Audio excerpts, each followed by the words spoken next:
हरे कृष्णा। जैसे कि आज की वीडियो का टाइटल है कि भगवान को सर्वव्यापी क्यों कहा जाता है। पिछले वीडियो में हमने देखा कि प्रहलाद महाराज जी के उपदेशों का पालन करने से सभी असुर बालक उनके सहपाठी भगवान विष्णु के प्रति अनुरक्त हो उठे।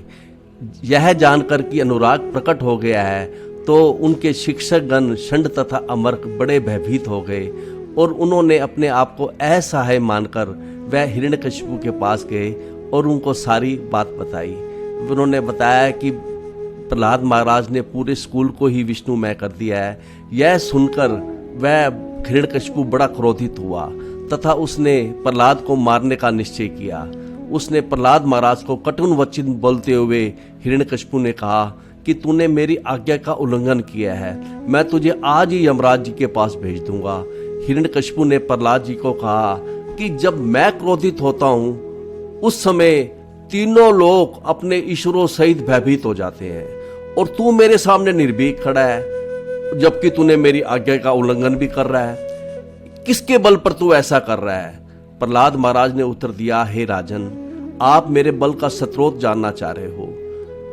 जो मेरे बल का स्रोत अर्थात ईश्वर है वह ही आपके बल का भी वही स्रोत है। समस्त प्रकार के बलों का एक ही स्रोत है ईश्वर। सभी जीव चाहे वो चल हो, अचल हो, ऊंच हो, नीच हो, ब्रह्मा जी समेत सभी जीव उस भगवान के बल के अधीन है। भगवान ही परम नियंता है, भगवान ही काल रूप है, भगवान ही उरुक्रम है, भगवान ही इंद्रियों का बल है, भगवान मानसिक बल है, शारीरिक बल है तथा इंद्रियों के प्राण है। भगवान ने ही अपनी शक्तियों से इस जगत का सृजन, पालन तथा संहार किया है। अतः उसने अपने पिता को उपदेश देते हुए कहा, प्रहलाद महाराज ने कि अपने पिता को कहा कि आप आसुरी प्रवृत्ति त्याग दो, अपने मन को सम बनाओ, शत्रु मित्र में भेद मत करो। जब तक कोई व्यक्ति सम नहीं होता तब तक वह भगवान की भक्ति ठीक से नहीं कर पाता। फिर उसने अपने पिता को उपदेश देते हुए कहा कि हमारे वास्तविक शत्रु हमारे अनियंत्रित मन तथा इंद्रियां हैं। और उन्होंने कहा कि पहले भी आप जैसे अनेक मूर्ख हुए हैं जिन्होंने 10 दिशाएं तो जीत ली, लेकिन वो अपने जो वास्तविक शत्रु हैं अनियंत्रित मन तथा इंद्रियां उनको नहीं जीत पाए। इस प्रकार वह भगवान का गुणगान करने लगे प्रहलाद महाराज कि प्रत्येक वस्तु भगवान के अधीन है, ना कोई उनके बराबर है ना कोई उनसे बड़ा है। अतः उसने पिताजी से प्रार्थना की अपने कि भगवान के आगे झुके। जब इस तरह प्रहलाद महाराज जी ने हिरण्यकशिपु को उपदेश दिया तो इसके उत्तर में हिरण्यकशिपु क्या कहते हैं। श्री हिरण्यकशिपु उवाच। हिरण्यकशिपु कहते हैं, व्यक्तम त्वम मृत्यु काम असि यह अति मात्रम विकत्त से, कि ऐसा लगता है, स्पष्ट रूप है कि तुम मृत्यु काम, कि तुम मृत्यु के इच्छुक हो। जो ये इस इतनी अति मात्रा में, इतनी बड़ी मात्रा में जो तुम डींगे विकत्त से, जो तुम डींग मार रहे हो, तुम डींगे मार रहे हो, ऐसा बता रहे हो कि मानो तुमने तो इंद्रियां जीत ली हैं और तुम्हारे पिता ने ना जीती हो। फिर कहता है हिरण्यकशिपु, मुमर्षा नाम ही मंद आत्मन है, हे मंद आत्मन है, हे अभागा। अपने पुत्र को वो अभागा कह रहा है और कह रहा है मुमर्षा नाम, ऐसे व्यक्ति जो तुरंत मरने वाले हों। ननु शिव विक्लवा गिरह, उनकी वाणी, उनके शब्द मृत्यु के समय ऊट पटांग हो जाते हैं। और इसके सरलार्थ में गुरु महाराज जी ने लिखा है कि हिरण्यकशिपु ने उत्तर दिया, रे मूर्ख, तू मेरे महत्व को घटाने का प्रयास कर रहा है, मानो तुम मुझसे अधिक इंद्रिय सहमी है, यह अति बुद्धिमता है। अतः मैं समझ रहा हूं कि तुम मेरे हाथों मरना चाहते हो, क्योंकि ऐसी बेसुर पैर की बातें, ऊट पटांग बातें वे ही करते हैं जो मरनासन होते हैं, जो मृत्यु के नजदीक होते हैं। तो इसके समझाने के लिए गुरु महाराज जी लिखते हैं कि यदि किसी मूर्ख व्यक्ति को अच्छा उपदेश दिया जाए, जैसे यहाँ पर प्रहलाद महाराज हिरण्यकशिपु को उपदेश दे रहे हैं, तो वह इसका लाभ ना उठाकर उल्टे और अधिक क्रुद्ध हो जाता है। प्रहलाद महाराज जी के प्रमाणिक उपदेशों को उसके पिता हिरण्यकशिपु ने सत्य करके नहीं माना। वह शुद्ध भगत अपने पुत्र पर और अधिक क्रुद्ध हो गया। यही नहीं, पिता कभी नहीं चाहता कि पुत्र उसे उपदेश दे, विशेष रूप से अगर पिता असुर हो। लेकिन प्रहलाद महाराज का जो वैष्णव उपदेश था ये उसके आसुरी पिता पर फलित हो रहा था, क्योंकि हिरण्यकशिपु कृष्ण तथा उनके भक्तों के प्रति जो अत्यधिक ईर्ष्या के कारण उनके मारे जाने के लिए वह नरसिंह देव को शीघ्रता से बुला रहा था। यद्यपि हिरण्यकशिपु असुर था, लेकिन इस श्लोक में इसे श्री हिरण्यकशिपु बुलाया गया है। क्यों बुलाया गया है, इसका उत्तर यह है कि सौभाग्यवश उसका पुत्र जो प्रहलाद महाराज था वो महाभागवत था। इस प्रकार असुर होते हुए भी आगे बताया जाएगा कि हिरण्यकशिपु मोक्ष प्राप्त करेगा और वह भगवत धाम लौटेगा। तो ऐसा जब हिरण्यकशिपु ने कहा कि तुम जल्दी मृत्यु के इच्छुक हो, व्यर्थ डिंगे मार रहे हो, और जो जल्दी मरने वाला हो उसकी वाणी ऊट पटांग बातें करती है, तो अगले श्लोक में हिरण्यकशिपु क्या कहता है, कहता है यह तव्या मंद भाग्य उक्ता, हे अभागे, ये जो तूने कहा है मंद भाग्य, अपने पुत्र को मंद भाग्य कह रहा है। मत अन्य जगत ईश्वर है, कि मेरे अलावा कोई दूसरा भी ईश्वर है जगत में। कब असो, कहां है वो, यदि है सर्वत्र, यदि वह सब जगह है, सर्वत्र है, सर्वव्यापी है, कस्मात स्तंभे ना दृश्यते, तो मेरे को वो जो स्तंभ है, खंबा है, उसमें क्यों नहीं नजर आ रहा। तो यही वो पूछ रहा है कि सर्वत्र यदि तेरे प्रभु जो तेरे रक्षक हैं वो अगर सर्वव्यापी हैं, तो मेरे को मेरे समक्ष इस खंबे में क्यों नजर नहीं आ रहा। तो इसके सरलार्थ में गुरु महाराज जी लिखते हैं, अपने पुत्र को वो कह रहा है कि अरे अभागे प्रहलाद, तूने सदैव मेरी अतिरिक्त किसी अन्य पुरुष को, परम पुरुष का वर्णन किया है जो हर एक के ऊपर है, हर एक का नियंता है, जो सर्वव्यापी है। लेकिन वह है कहाँ? तू कह रहा है कि वो सर्वव्यापी है, हर जगह उपस्थित है, लेकिन यदि वह सर्वत्र है तो वह मेरे समक्ष के इस खंबे में क्यों उपस्थित नहीं है। तो इसके समझाने में गुरु महाराज जी लिखते हैं कि कभी कभी असुरगण यह घोषित करते हैं कि वे ईश्वर के अस्तित्व को नहीं मानते, क्योंकि वो उन्हें देख नहीं सकते, इसलिए वो कहते हैं कि ईश्वर है ही नहीं।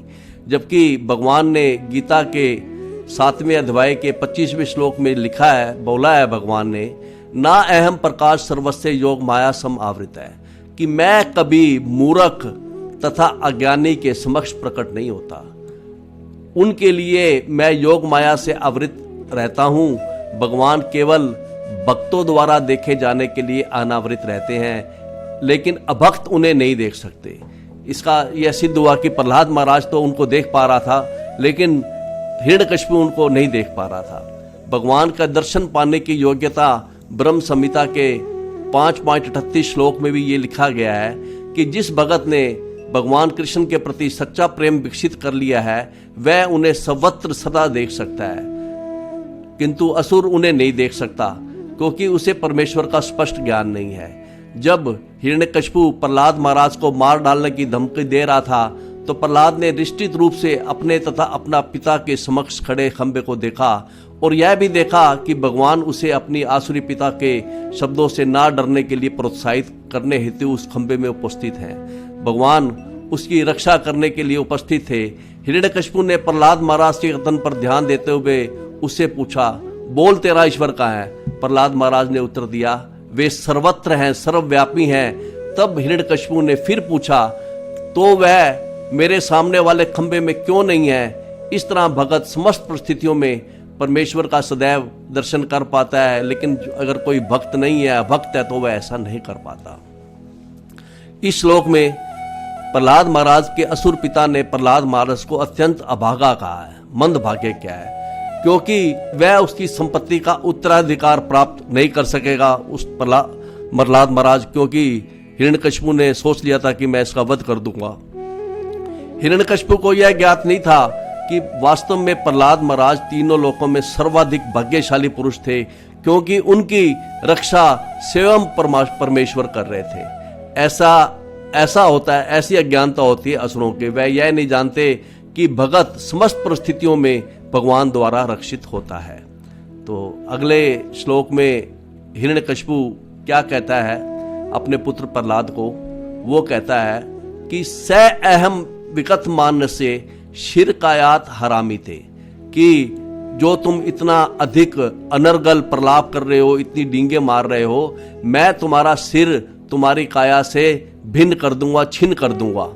और गोपायेत हरित्वा अध्ये, और तुम्हारा, और मैं देखूंगा कि तुम्हारा परम आराध्य ईश्वर तुम्हारी रक्षा हरि, तुम्हारी गोपिये तुम्हारी रक्षा कैसे आज करता है। यह ते शरणम इप्सितम, और मैं तुम्हारे जो तुम्हारे शरण देने वाला रक्षक है, मैं उसे देखना भी चाहता हूं। तो इसके सरलार्थ में गुरु महाराज जी ने लिखा है, हिरण्यकशिपु अपने पुत्र को कहता है कि चूंकि तुम इतना अधिक अनर्गल प्रलाप कर रहे हो, अतः मैं तुम्हारे शरीर से तुम्हारा सिर छिन्न कर दूंगा। अब मैं देखूंगा कि तुम्हारा परम ईश्वर, परम आराध्य ईश्वर तुम्हारी रक्षा किस प्रकार करता है, मैं उसे देखना चाहता हूं। तो ऐसा जब उसने कहा कि मैं भगवान को देखना चाहता हूं, असुरगण सदैव यही सोचते रहते हैं कि भक्तों का ईश्वर काल्पनिक है। जब प्रहलाद महाराज हिरण्यकशिपु को कह रहे थे कि भगवान सर्वत्र उपस्थित है, तो हिरण्यकशिपु को उस पर विश्वास नहीं हो रहा था, क्योंकि वह असुर था और उसको विश्वास था कि ईश्वर नहीं है और कोई प्रहलाद महाराज की रक्षा नहीं कर पाएगा। अतः उसने अपने पुत्र को मारने के लिए वो तैयार हुआ। उसने इस विचार को भी चुनौती दी कि भगत सदैव परमात्मा द्वारा रक्षित है। तो जब वो तैयार हुआ, ऐसा उसने अगले श्लोक में कहता है कि एवं दुरखते मुहु अर्द्यन ऋषा सुतम महाभागवतम महाअसुर, कि इस तरह से ये नारद जी बता रहे हैं अपने युधिष्ठिर महाराज जी को कि इस तरह से कटु वचन बोलते हुए, निरंतर क्रोधित होते हुए उसने अपने पुत्र, जो कि महाभागवत था और पिता कैसा था, महाअसुर, पुत्र महाभागवत महान भगत है और पिता महाअसुर है, उसने खड्गम अपनी तलवार निकाल ली, उत्पतित वर आसनाथ, अपने सिंहासन पे वो खड़ा हो गया सिंहासन से, और तलवार लेकर स्तंभम तताड़ अति बलय सब मुष्टिना, और अपने मुट्ठी से उसने खंबे पर प्रहार किया। तो इसके सरलार्थ में गुरु महाराज जी लिखते हैं कि अतिशय क्रोध के कारण अत्यंत बलशाली हिरण्यकशिपु महाअसुर है और पुत्र उसका प्रहलाद महाराज महाभागवत है। अतिशय क्रोध के कारण बलशाली हिरण्यकशिपु ने अपने महाभागवत पुत्र को अत्यंत कटु वचन कहे और उसकी भर्त्सना की। उसे बारंबार श्राप देते हुए हिरण्यकशिपु ने अपनी तलवार निकाले और अपने राजसी सिंहासन से उठ खड़ा होकर अत्यंत क्रोध के साथ खंबे पर मुष्टि का प्रहार करा। खंबे पर उसने मुट्ठी से प्रहार किया। अगले श्लोक में बताया गया है कि तदा एव, नारद जी युधिष्ठिर महाराज जी को बता रहे हैं कि तदा एव, उस समय, तदा एव तस्मिन निनद, एक बड़ी ही निनद ध्वनि हुई अति भीषण। ध्वनि कैसी थी? अति भीषण। जब उसने मुट्ठी खंबे पे मारी हिरण्यकशिपु ने, तो एक बड़ी ही अति भीषण ध्वनि हुई बभू, और ऐसा प्रतीत हुआ येन अंडकटाहम अस्फुटत, जैसे उस ध्वनि से ब्रह्मांड के आवरण में क्रैक आ गया हो, ब्रह्मांड का आवरण फट गया हो। यम वै सब दिशने उपगतम तू अज आदे, और यह जो आवाज, जो इतनी भीषण आवाज हुई, यह अज आदे, ब्रह्मा जी आदि जो अन्य देवतागण थे, सभी देवताओं के निवास तक वो ध्वनि पहुंच गई। और श्रुत्वा सब धाम अत्यपम, जब ऐसी आवाज सभी देवताओं ने सुनी तो उन्होंने सोचा कि आज हमारे सब धाम, हमारे निवासों का आज ध्वंस हो जाएगा। और अंग उन्होंने सोचा, नारद जी अंग अर्थात युधिष्ठिर महाराज जी को ये कह रहे हैं कि इतनी बड़ी भीषण ध्वनि हुई जिसे सुनकर जिससे ब्रह्मांड का आवरण फट गया ऐसा प्रतीत हुआ, और वो ध्वनि ब्रह्मा जी आदि सभी देवताओं तक पहुंची, घरों तक पहुंची, और उन्होंने समझा कि हमारे सभी, उसको सुनकर उन्होंने लगा कि हमारे सभी जो धाम हैं वो ध्वंस हो जाएंगे। तो इसके सरलार्थ में गुरु महाराज जी ने लिखा कि जब हिरण्यकशिपु ने उस खंभे पर मुष्टिका से प्रहार किया, तब उस खंभे से एक भयानक आवाज आई जिससे ब्रह्मांड का आवरण विदीर्ण होता प्रतीत हुआ। हे युधिष्ठिर, नारद जी कह रहे हैं कि हे युधिष्ठिर, यह आवाज ब्रह्मा आदि देवताओं के निवास तक पहुंच गई। जब देवताओं ने इसे सुना तो उन्होंने सोचा, ओहो, अब हमारे लोगों का विनाश होने जा रहा है।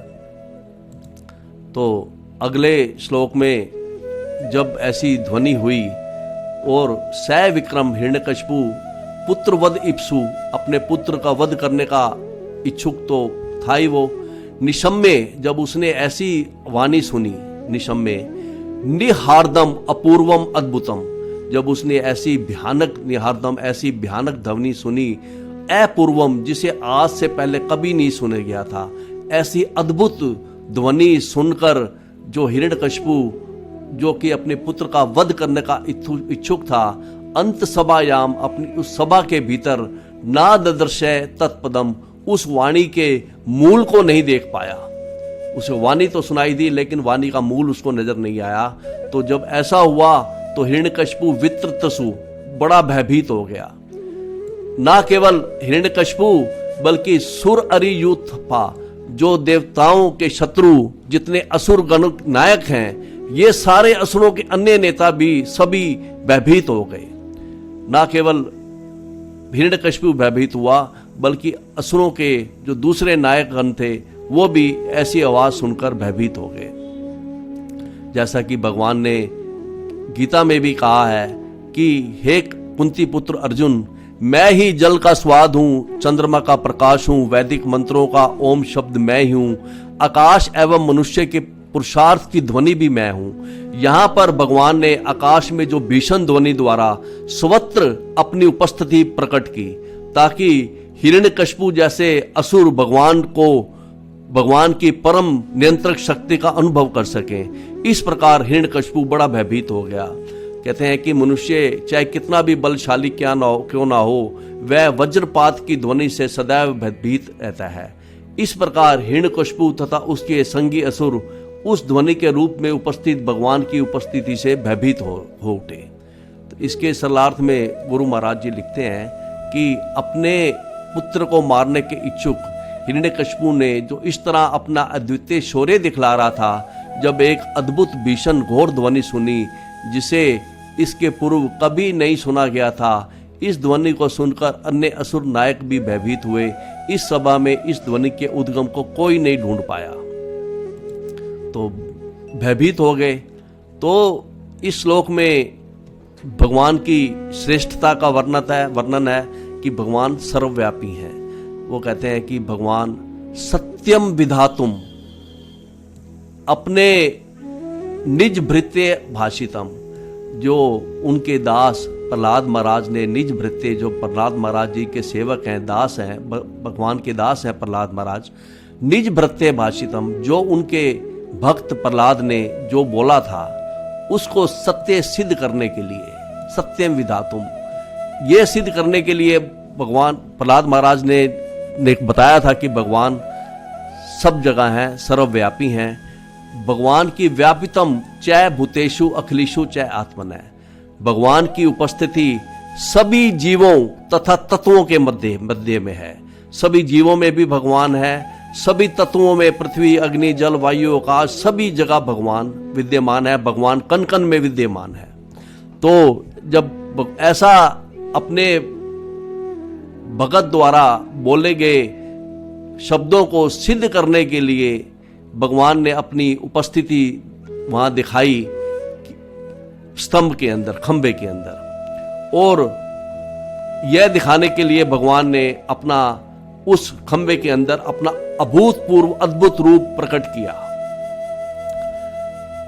अदृश्यत अति अद्भुत रूपम उद्वन, और ऐसा रूप प्रकट किया, अद्भुत रूप प्रकट किया भगवान ने स्तंभ के अंदर, सभायाम, सभा के अंदर जो स्तंभ था उसके अंदर ऐसा रूप प्रकट किया, ना मृगम ना मानुषम, ना तो वो पशु जैसा था ना ही मनुष्य जैसा था।